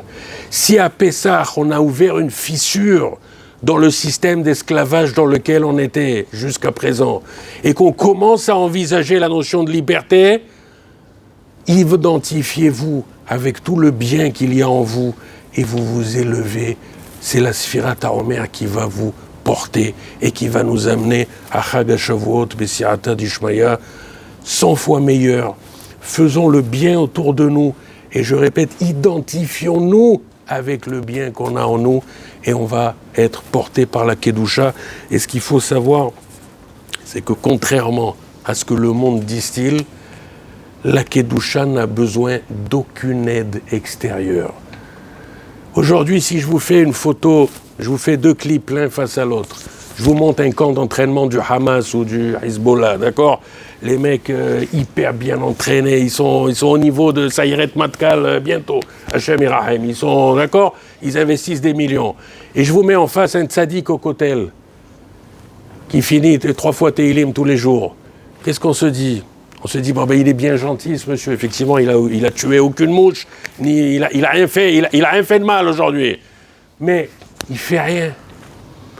À chaque fois que le Yetzer Hara, il nous laisse faire des mitzvot, il nous les vide de l'intérieur. On a l'impression que nos mitzvot, en fait, c'est juste du ne pas faire et faire. Alors que la Torah, la Kedusha, toutes nos prières, comme on l'a expliqué la dernière fois, c'est une source d'énergie qui n'a pas son égal sur terre. À chaque fois que je fais une mitzvah, je prends une Beroka Boost, d'accord, un truc de hyper vitaminé, et on se lève. La Torah, c'est la force génératrice du monde, et donc toutes les forces passent par la Torah. On a commencé avec cette phrase, nous on a le produit, servez-vous-en à bon escient. Une fois qu'on a enlevé le frein à main, qu'on a fait une fissure dans le système, laissons Sfirat HaOmer nous porter jusqu'à Matan Torah. Rabbi Hanania